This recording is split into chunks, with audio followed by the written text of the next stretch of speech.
Hey, Cody.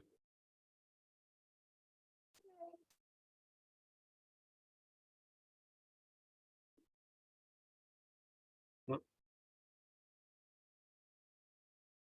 I didn't hear you if you said anything. Can you try say something?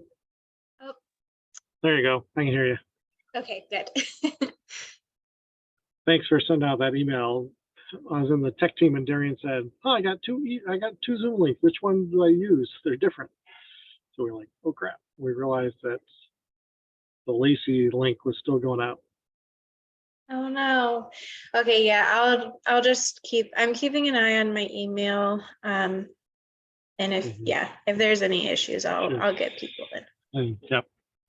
So I think Ryan was going to email Kelly Adams and make sure she cancels that old invite. So Yeah, and I actually had to send Ryan a panelist link because he was the host before, so he was not on. Right.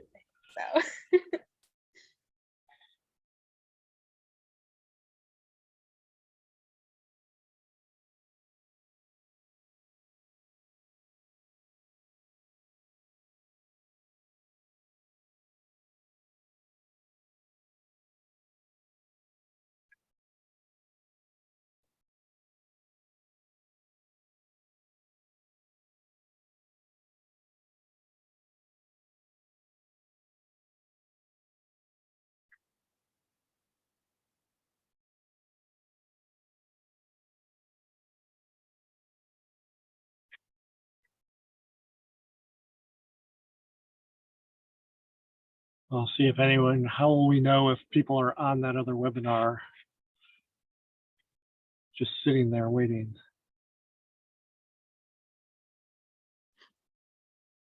I don't know. Let's see. I don't have access to that one. Right. I know. So, if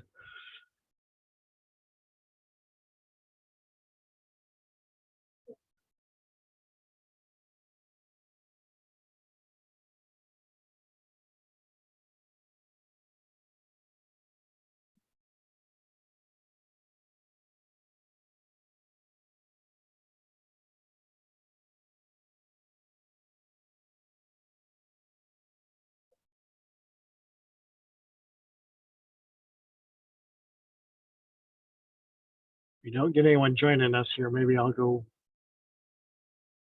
hop over. So it looks like Carolyn came in as an attendee. It just promoted.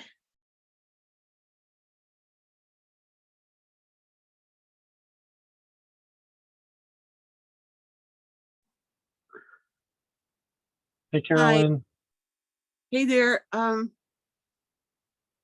It's not letting me show the video, which is probably just as well because I have a really bad cold and Oh, I'm sorry. But he will particularly enjoy seeing me sneezing and stuff. But the other link that you sent required a password of some sort, or anyway, it didn't work for me. Which link? The one that was sent out under your name this afternoon. Really? Yep. So then I went to the link that Cody sent. Okay, no one else has gotten in. Why is it requiring a password? It looks like Brian came in as an attendee as well. So I'm wondering. Yeah, I had a problem trying to do it. It won't let me unless I sign in. And I don't have an account under my email for the what you call it, my council member page, my council member email. I have one under another email. Yeah, Okay. Brian, this is Carolyn. I had the same problem. Will it let you turn your camera on?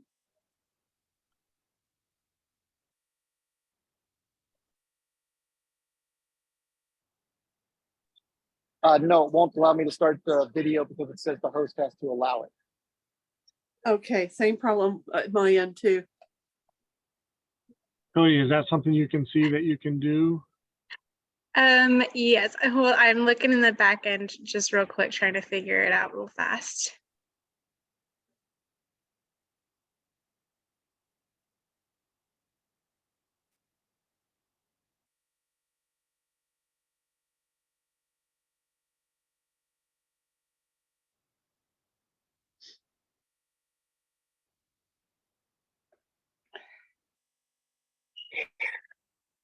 And just to share, I will be participating and I'll be listening, but I'm also in the process of, we had a family member that passed away and the funeral is today. Oh, I'm sorry to Yeah, hear. so that's why if I'm not active, that's the reason why, but I am paying attention and listening. All right. Well, so sorry, Ryan. That's okay. Okay, I did figure out the camera issue, so that should be good to go now.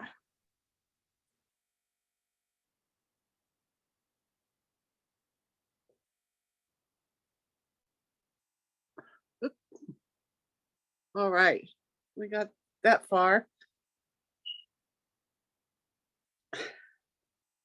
Ryan Andrews, did you have trouble getting in as well? I didn't. The only trouble I had was that because I was the host of the old webinar, I don't think my name was on the list of panelists. So Cody added me and it worked great. So Good, good. Okay. Glad to hear it. We'll have to look. I don't know if there's a setting when we set it up that requires password. I don't know, Cody. We'll have to go back and look. We worked with Kelly to use the same settings that they had. So Yeah. Yeah, I see it. I just can't edit this meeting because we're in it, but I can fix it for the next meetings. I know exactly what it is. Okay. Thank you, Cody. These things always happen, don't they?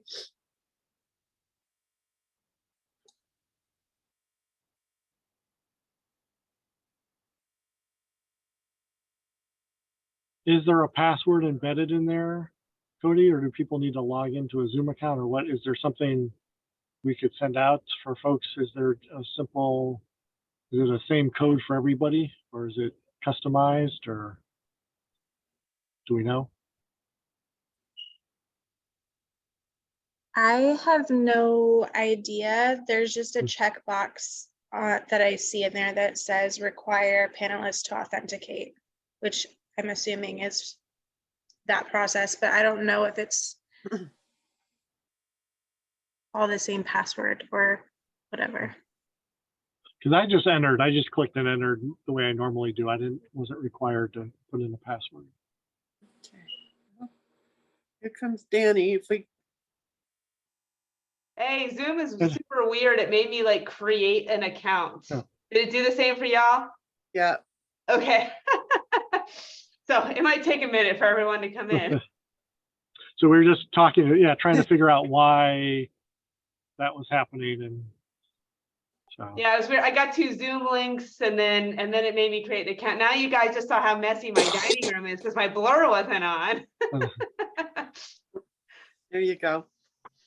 so that other link that Cody sent out, if you just people can join as an attendee, we can then promote them. Is Okay. the other option. Okay. Cool. Well, I'll be back in 1 second. Okay.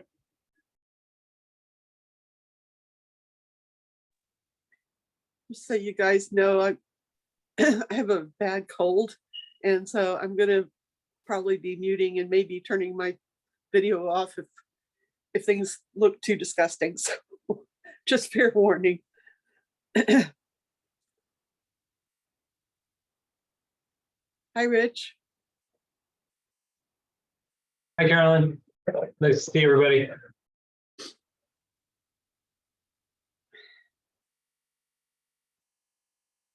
Are we expecting this to be a pretty short meeting? Didn't look like there was much on the agenda. Hope so. I love short meetings. Danny Darian will be joining us, but just run a little bit late. Okay. Well, we don't have a quorum yet, so we, Actually, you do. Yeah, we do. Brian's here. okay, if I don't Brian's know if here, you want to give because people another minute just because there was some issues with Zoom, but I think we should wait a couple of minutes and see if anybody else shows up.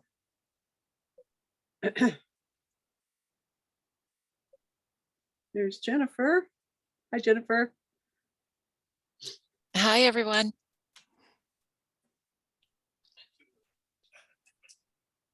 We were talking about hopefully a short meeting today, and one place I worked some years ago, when the boss wanted to have a short meeting, he just made everybody stand.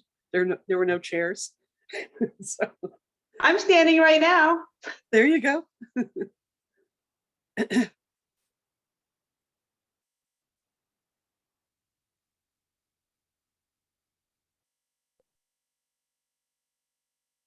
Okay.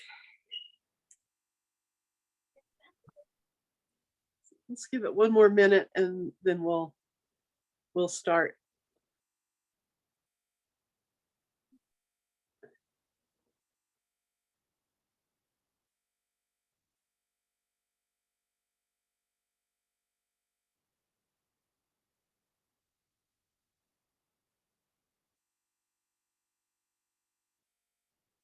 Hi, Brad. Do you know if Michael Althauser is going to make it today? No, but Joan will be making it. Joan will. Okay. Well, I hope we're having some Zoom difficulties, so I hope Yeah. she. I wouldn't be surprised she's having the same issues I had trying to get on, so. Yeah. Well, hopefully she'll find her way here. And I think we're gonna go ahead and get started now because we're already 3 minutes late. So let me know when we're ready. Whoever's driving this. I think we're good to go if you are. Yeah.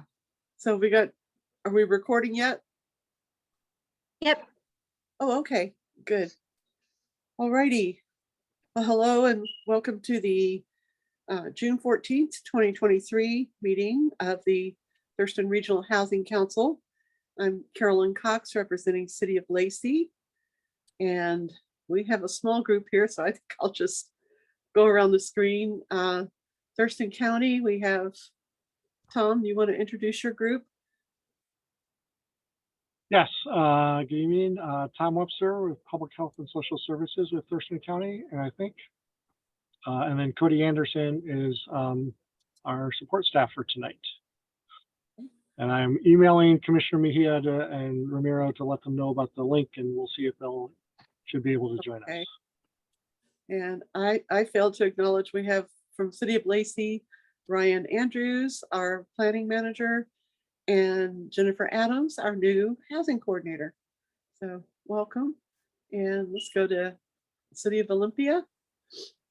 Hi, I'm Danny Madrone with the Olympia City Council. At this moment, we have Rich Hoy, our Assistant City Manager, and I believe we have another staff member, Darian Lightfoot, who will be joining us when she's available. Thank you, Danny. And Brian for Yelm. Sorry, it took me a while to get that unmute. Brian Hess from Yelm, council member. I'm hoping that our city planner will be joining, but if not, then I'll brief him up next time I see him. Wonderful. Thank you. And do you want to take it for Tumwater, Brad? Yes, Councilmember Althauser will not be present tonight. Councilmember Kathy will hopefully be joining us. We had discussions about the meeting yesterday, so she was all prepped for that. And I'm the planning manager, staff representative. Awesome. All righty. Thank you. So let's go ahead and get started with our agenda. We need approval for that. So could I have a motion to approve the agenda? So moved. Okay, here a second. I'll second it. All right. Any discussion on the agenda? Hearing none, all in favor of approval, please say aye. Aye. Any opposed? Okay, agenda's approved. And could I have a motion to approve the minutes for our May 24th meeting? So moved. I'll Okay. second. Oh, Carolina, hi. All right, it's been moved and seconded. Any comment on the minutes? All in favor of approval, please say aye. Aye. Aye. Any opposed? Okay. So I'm going to turn things over to Tom to talk about homeless services funding decisions. Take it away. All right. Great, thank you. So Keely would normally be presenting to you tonight as the staff lead for the Homeless Services Advisory Board, but she is out on vacation today, so I will be filling in for her. So I'm going to share my screen. And so we sent out on Tuesday morning, and sorry not to get this to you sooner, but things have been moving pretty quickly the last couple of days with funding. And so the Homeless Services Advisory Board met yesterday, on Monday to make funding recommendations. So as we've talked to you kind of over the last couple of months, one of the things we've been waiting for is to get final funding amounts from the Department of Commerce. And we received those last Thursday. And so that was really important. And overall, it was good news or positive news that was really critical in terms of the funding. So I want to talk through a little bit of the funding we received that we'll be awarding under the homeless services. This does not include the capital dollars. So the federal home dollars, 2060 dollars, or what's in our current RFP, but just for homeless services. The funding we have available to award this year includes the HEN, Housing and Essential Needs Program. So that's something that we've traditionally had for the last several years. And then the HEN Bridge funding, which is a supplement to the HEN program. It helps with a transition as people transition off the HEN program. Our standard CHG consolidated homeless grant funding, and these are 1-year amounts that we're showing here on the screen. Our contract with Commerce will be for 2 years, so we'll receive the same amount for the next year of the biennium, but we're just showing the 1-year amounts. And then we also receive funding under what's called Permanent Supportive Housing for Chronically Homeless Families. So that's a very specific pot of money that we received. So we received $136,000 under that. And then the new amount that we were really waiting for this year is what Commerce is calling the Emergency Housing Fund. So this is really a collection of some funds that have expired that we received over the last couple of years. This includes the Shelter Program Grant that we received beginning in 2020. It was a 3-year program that is expiring June 30th. The Emergency Solutions COVID money that we received, and then some money under the document recording fee for hotel leasing and rapid rehousing. So there's 3 programs that Commerce funded for the last 2 to 3 years or so that are going away. And so to backfill or to replace that money, they're providing us with this emergency housing fund. This is funded for this year and next year at this amount. The anticipation is that the government or the state will continue to fund this amount in future years, although it is an appropriation. There's not a dedicated funding source. It doesn't come from document recording fees or another identified tax. So it does need to be appropriated. But and this is the amount we have available to award. We've already removed the administration the county takes to manage these programs out of these numbers. So this is the amount that's actually available to award. So just over $3 million, which is a huge, what really we were hoping for, something in this ballpark. A document recording fee supplement. This is going to be just a short kind of 2-year funding to make up for the reduction in document recording fees. It doesn't make up for the full loss, the 40 to 50% reduction in document recording fees we've seen, but this is to help that. Our 2163 funds, which is our typical document recording fee, the home fund, the local home fund dollars, which are new this year, but we were anticipating the 1.35 million we're awarding. And then 2 buckets that you've already awarded, the EPRA, the Eviction Prevention Rent Assistance Funds of just over 1.1 million that you've already made recommendations and those awards have been approved. And the Human Services Fund, the local sales tax that each jurisdiction contributes that we've been putting to the basic needs projects. You've already made those funding decisions. And then the final amount is a CHG inflation bucket, which is Commerce is providing us $805,000 this year and next year to help offset rising costs. And this is really intended to go to agencies to support increased salaries for frontline workers and staff retention. So tonight in the awards that we're recommending, we are not including recommendations related to the CHG funding, and that's why it's highlighted in yellow. We will come back at a later time to make recommendations on that funding. Because it's intended to be used for staff retention and staff salaries, we wanted, and we just found out about this pot of money recently, we want to be thoughtful in terms of how we award that money. Agencies haven't applied specifically for that, so we want to think about size of agency, number of employees, how we can use those. So we need to engage with the providers to help them, for us to think through how to best kind of allocate those funds going forward. So that is a pot of money that we will have available to us, but we're not going to be making recommendations tonight. Set aside, so we've set aside a portion of these funds. We already know how they're going to be used. So the HEN money, in a sense, has to be used for the HEN program. So we have a HEN application. The EPRA, the Basic Needs Human Services Fund, we know. And then coordinated entry, housing basic needs, cold and hazardous weather, the LESC, which you've already awarded, and the DEI. And I've highlighted the DEI. Remember, we set aside, this body set aside $60,000 to grant awards up to $5,000 per funded agency to support their work, their DEI work for their organization. So we'll talk about that a little separately. And then the competitive awards, and so that leaves us just under $6 million for the remaining CHG and all these other pots of money to award tonight. So that's, in total, subtracting, so we're not awarding the CHG inflation tonight. And also we have the $200,000 for the emergency fund, which is not part of this that we're awarding tonight. So that $1 million or so. So we're awarding just about $12 million tonight in terms of recommendations for awards is what we have. So going down to the next screen. So presented all that information just on Monday to the Homeless Services Advisory Board, and they've done some work beforehand. And okay, so we've got this money. How do we want to?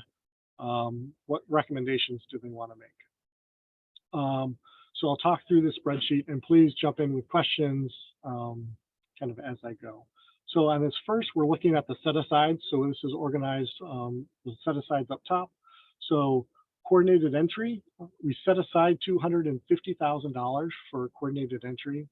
The request was for $350,000 with a minimum of $326,000, and that's a minimum that was necessary, they indicated, to qualify for some federal funds. So they needed the local match to qualify for a grant. So we are recommending, or that we, the HSAB, is recommending an award of $350,000 for coordinated entry. The recommendation is that $250,000 of that come from the 2163 document recording fees, and $100,000 come from HEN. HEN coordinated entry is allowable expense under the HEN program. So reducing the HEN total by $100,000 to fully fund coordinated entry. That allows, between the HEN and the HEN bridge funding, $3.7 million essentially for the HEN program, which is a slight increase from what we've had in the past year. So even with the $100,000 for coordinated entry, that's still kind of what we were expecting, around 3.7. And so that's in line with what we were anticipating. For cold and hazardous weather, the set aside was $250,000. So what is being recommended is to fully fund the 3 agencies at their request, which is a total of $265,800. So a little bit more in cold and hazardous weather than the set aside was for. We think we have the funding to do that. There's not a recommendation to fund CYS for cold and hazardous weather specifically. However, there is a recommendation, and we'll get to that as we look at their shelter program, to essentially add this money, add additional money to the request for shelter that can be used during year round to increase their capacity year round. CYS, we didn't see big increase in numbers during the cold weather season. So this was actually something we did in the last funding round, was rather than just funding them for the cold weather season, was to provide funding that they could have access to year round. So there is going to be a recommendation for that $62,000 to be added to their shelter contract request. Housing basic needs, the set aside was $200,000. And again, the Homeless Services Advisory Board is recommending overfunding this group of applications. So these are grouped, these are ordered in order of their score. So the highest scoring applications up together and Roof for their housing basic needs recommendation at full funding of $20,000 and $15,000. For Family Support Center, their request was $67,000, recommended an award of just under $60,000. So they cut that off a little bit, knowing that Family Support Center also has the EPRA funding that can help cover some of these utility and rent costs. So felt that they could take a little bit of funding off the family support for that. Roof, also fully funding Roof. As smaller organizations, also Family Support is getting kind of good awards or fully funded awards under other buckets. So they felt, even though Family Support Center scored a little higher, feeling they could reduce that award a little bit. Habitat for Humanity critical home repair, the $92,000 is in line with the award from the previous year that they received last year for this amount. Recommending, even though Evergreen Treatment Services scored kind of in the middle of the group, not recommending an award for Evergreen Treatment Services because they set their minimum at $150,000. And with a $200,000 set aside, the group just felt that the program wasn't truly scalable. And so, maybe, 120,000 it might have worked, but, an award of $50,000 just didn't seem was going to be able to work. So because we couldn't come close to meeting their minimum needed to run this program, the recommendation was for no funding for that program. Tom, yeah. I think you asked us to jump in with questions, right? Yep. Okay, just want to make sure. Has that feedback been given, or will it be given, I should say, once this process is complete, to Evergreen Treatment Services, so they understand that challenge? Yes, we will. We will Okay. provide that feedback to them. Great, thank you.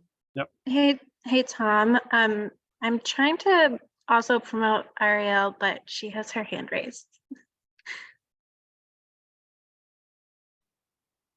Okay, if you can promote her.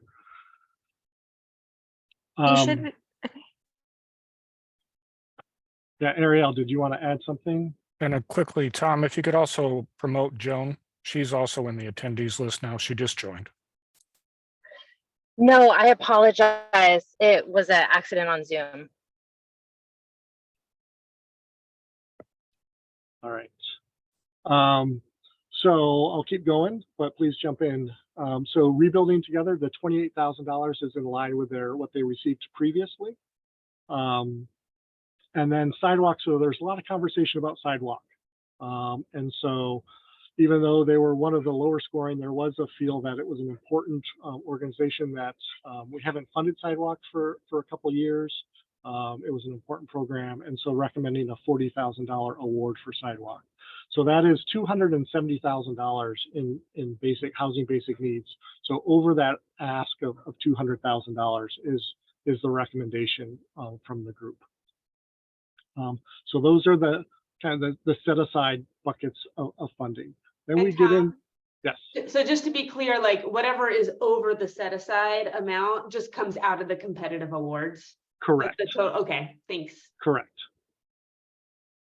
So getting to the competitive awards, sorry, we've grouped these by type of activity. So the first yellow here, Catholic Community Services, the Drexel House Permanent Supportive Housing. We are fully funding, recommending a full funding of the $208,000 of their ask. You'll also see based on some comments previously, we've tried to put a brief description of the program in the notes column. So I know you're familiar with some of these programs. Some programs may be less familiar, but tried to provide that brief summary. The next group of activities are services. So I will say broadly that as the advisory board was making recommendations, they really prioritized funding for activities that would support housing, so rapid rehousing, shelter, and kind of services ended up being one of their lower priorities in terms of what to fund. But they are recommending full funding for 147 for Family Support Center, Homeless Family Services, full funding for Ponza, Quixote Village at 118. They're recommending not to fund the Unity Commons case management under Lehigh. And this was seen, and I'll talk about this a little bit more later, as duplicative with the currently Interfaith Works is providing that case management to Unity Commons residents. So it was seen as a redundant service, so not needed. So Interfaith Works, Unity Commons is recommended for full funding. So they're not funding this request, feeling that they didn't want to kind of fund the same activity twice. So that's the reason why there's not a recommendation for this Lehigh Unity Commons case management. But they are recommending funding for Lehigh, their Billy Frank case management. So just below their ask. So we're just starting to shave off a little bit of the full ask to allow us to fund some of the overfund the housing basic needs. So $170,000 for Lehigh Billy Frank. For the Interfaith Works Sergio's, the day center, that's a new activity, $325,000, just below their ask. Build-A-Bus, $40,000, which is their minimum, and a little bit below their $65,000. And then we're meeting for the next couple, we're meeting kind of their minimum ask. So Senior Services had a minimum of $105,000, so that is the recommendation. And then for Olympia Mutual Aid Partners, the Safe Spaces Smoke and Fire Mitigation, which we funded as this group funded out of the emergency fund for the pilot project, continuing that at their minimum ask of $321,000. And as the lowest scoring service activities, there's a lot of discussion about the Safer Spaces Nickerson and New Hope communities for OLEMAP. Because it was not a previously funded project, the group basically decided rather than funding that, they would rather spend that money more on rapid rehousing or other programs. So recommending not to fund the Nickerson and New Hope communities. We then get into rapid rehousing activities. And so nearly fairly funding Family Support Center rapid rehousing at $340. Safe Place, again, coming close to their full ask of $358. CYS, Young Adult Housing at $240, and Catholic Community Services at $724. Their ask was $800. That was only funded at $200,000 last year. So a substantial increase for a lot of these programs, especially Safe Place and Catholic Community Service for rapid rehousing dollars. That's where the Homeless Services Advisory Board really emphasized wanting to put more money into. And then for shelters, fully funding Family Support Center at $909,000, fully funding the Drexel House request at $95,000, Unity Commons, the $817,000, and this is where that Unity Commons case management falls under. So this was what was duplicative with the Lehigh request. Safe Place, $180,000, so almost fully funding. CYS, this is where we're adding money from their cold and hazardous weather rather than getting them just for the cold weather season. We overfunded their request, but that's really, in a sense, their full request plus funding from their cold and hazardous weather application. And then finally, Mutual OLEMAP Stability Stays, meeting their minimum of $451,000.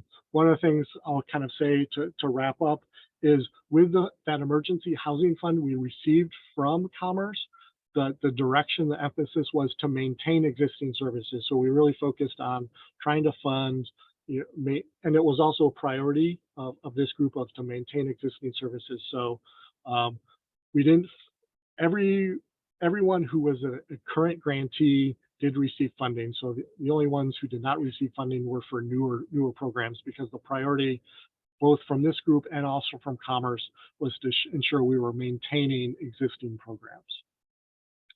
Brian, I see you've got your hand up. Yes, I was listening and paying attention with everything. In reference to the hazardous / cold weather, that money, where's it going? And what I mean by that is community-wise. Is it staying in the Olympia Lacey Tumwater area, or is it for the whole county? Are those organizations helping fund for the whole county? Good question. So these agencies are based in the urban core of Lacey, Olympia, Tumwater. Certainly they can support, and so cold weather, those are cold weather shelters that are located. The family support is located in Olympia.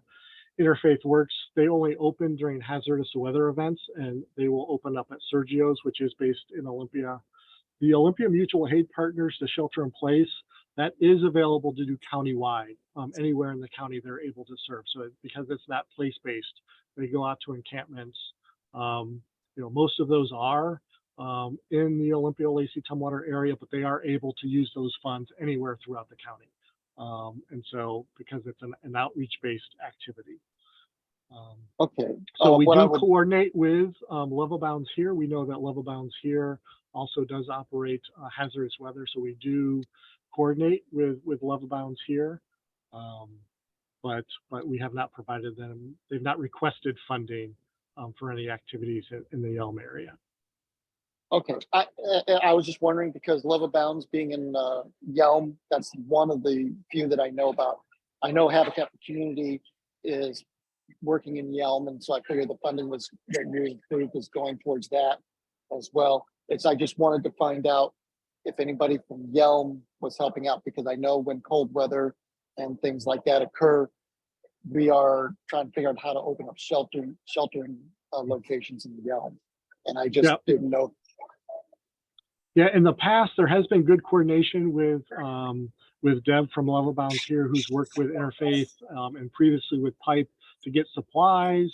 And so there has been, even though they're not receiving funding directly from us, there has been good coordination in the past around hazardous weather events with Level Bounds Here. Okay, I appreciate it. Thanks for answering the question. Yep. So those are the funding words. And then finally, the DEI set aside, that 60,000 we set aside. Of the agencies that are recommended for funding, only 5 put in a request for that DEI funding. So we've got that here of the 20, so that adds up to just 22,500. So it was a request within an application, a little bit different. So what we're going to recommend is we hold back that balance of whatever that is, 37,500 or so. That if some of the agencies that do receive award would like to access that money, that's up to $5,000 per agency, up to 12 agencies. That there's still some money under this bucket to fund those activities. So with that, I know that's a lot of information. I think, overall, we've been able to fully fund a lot of the applications that we've received, which has been pretty rare in the past. So I think overall, we were very nervous 2 months ago in terms of what our funding situation looked like. But overall, I think, given the supplemental funding we received from Commerce, we feel we're in a better place in terms of funding levels than we were concerned about a couple months ago. But with that, happy to answer any questions that people have.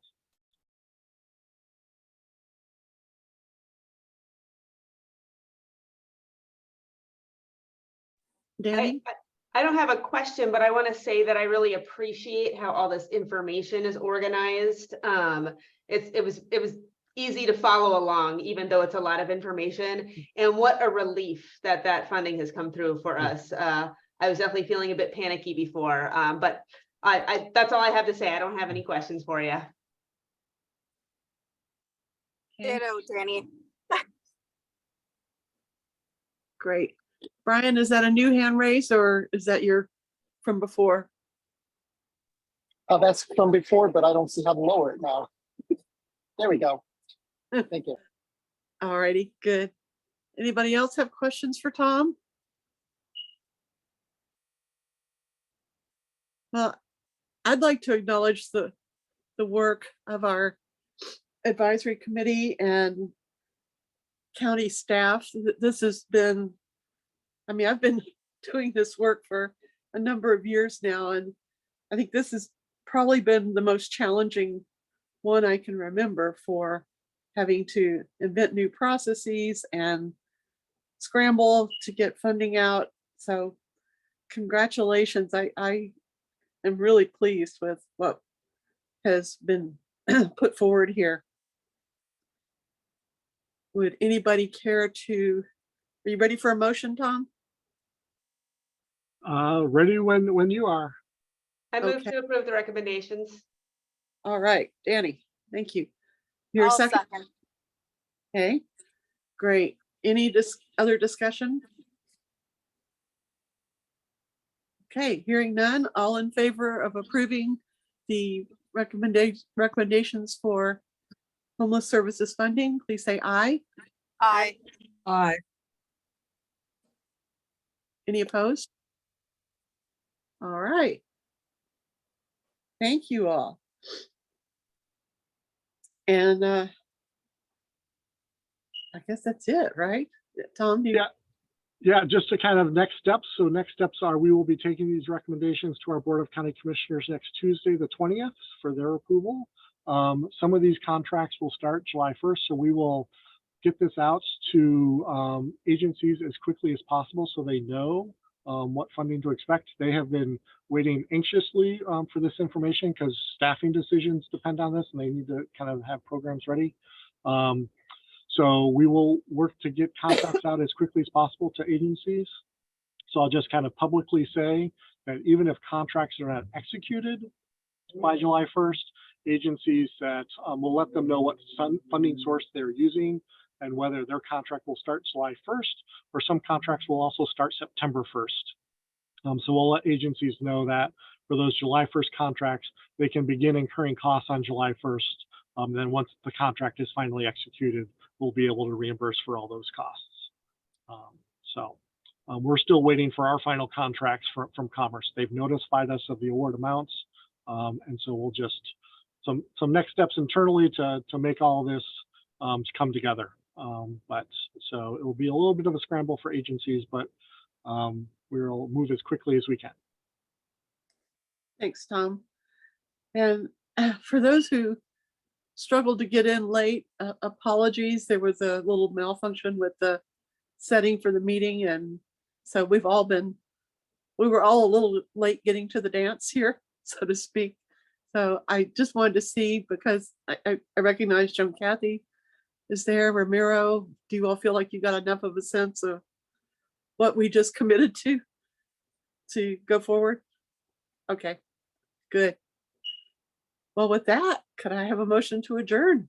Before we do, I did want to note that earlier today we received an email from Carly Colgan about the Commerce's process around the homeownership capital programs investment strategies, asking that we offer feedback around how it would impact Thurston County. And I'm wondering if that's something that we can add to our agenda for the next meeting, because those comments are due before the end of the month. And then that way we could have our voice in that process as the Regional Housing Council. It's not going to leave much time to react if we wait until our second June meeting. But I think something could be sent in advance, in terms of how we might approach it. And then we can be prepared to vote on something that, so that can be mostly synthesized by then. And then, it's not, the window's not that great, but it's there. And I would rather us weigh in and have our voice heard than miss it. Okay. Yeah, if you can send something to Tom, and then Tom, if you can get it out to the tech team, so Yep, the tech team actually discussed this right before this meeting. Oh. And so we will prepare a staff report and a recommendation to bring to the 28th. And hopefully with your approval, something that we can turn around very quickly. So that we began talking about this today at tech team. Great, thank you so much. Good. Nice save there. All right. Going. Sorry, I had my hand up. Oh, so- sorry. Yeah, I just kind of wanted to piggyback on Danny's issue because one of the things I also got reached out by Strategies 360, who was working with South Point?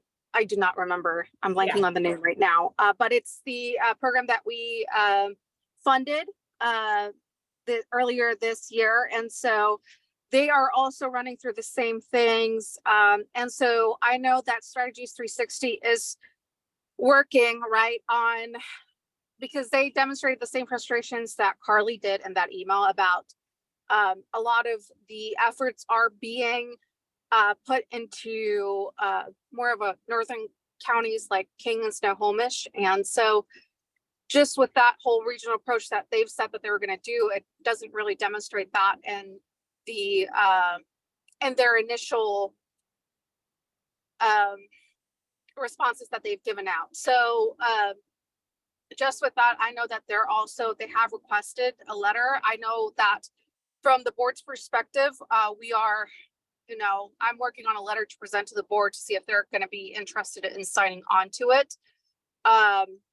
So, but I also got asked, if this is something the Regional Housing Council would be interested in as well.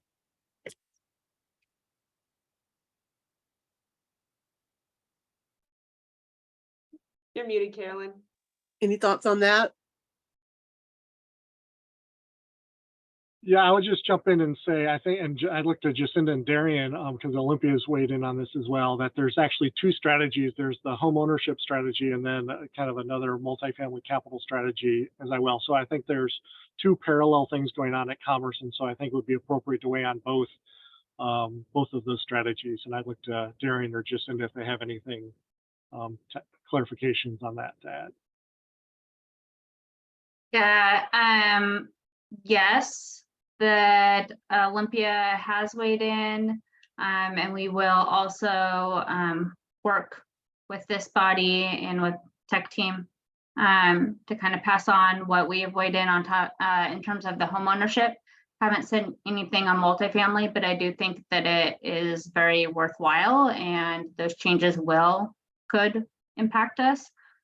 So I guess the only thing that I would say is tech team is prepared to get you all something for the next meeting to formally communicate this body's feelings around some of those changed policies or proposed policies. So I will try to get something in front of the board ASAP and maybe share it with you, Tom, and you can share it with tech team. Okay. Thank you all. All right. Anything else? Tom? Actually, sorry, I do have one final question. As we make these awards and after the board approves those, in the past we've done a notification from the RHC, or previously it was the SIP. So what I'm asking for is appropriate for us to do essentially a news release under the RHC for Chair Cox and Commissioner Mejia to sign off on that. We could then issue to the group formally announcing the recommendations and the awards that the county commissioners would approve. And just want to kind of state that out loud and see if there's any concerns or questions about doing that. Brian? Yes, no, I just want to say that, at least from my point of view on that, I think it's very important that we do a press release on that so that people are able to see how we are doing. Is the way that I look at it is you have what's going on up in King County, and I want to show that what we're doing and showing how the money's being used and things like that. I think it's very important for our constituents in King County and within that region. Okay, thank you. Anybody else? Well, I'm very comfortable doing a news release on this. And I've also had conversations about doing a news release once we know for sure when we're going to be opening Maple Court.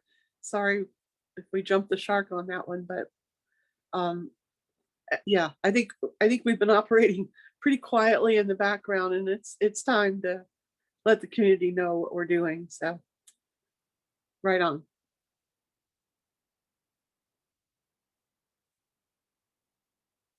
Okay. Unless anybody objects, I'd like to call this meeting complete and adjourned. All right. See you in a couple of weeks. Thank you.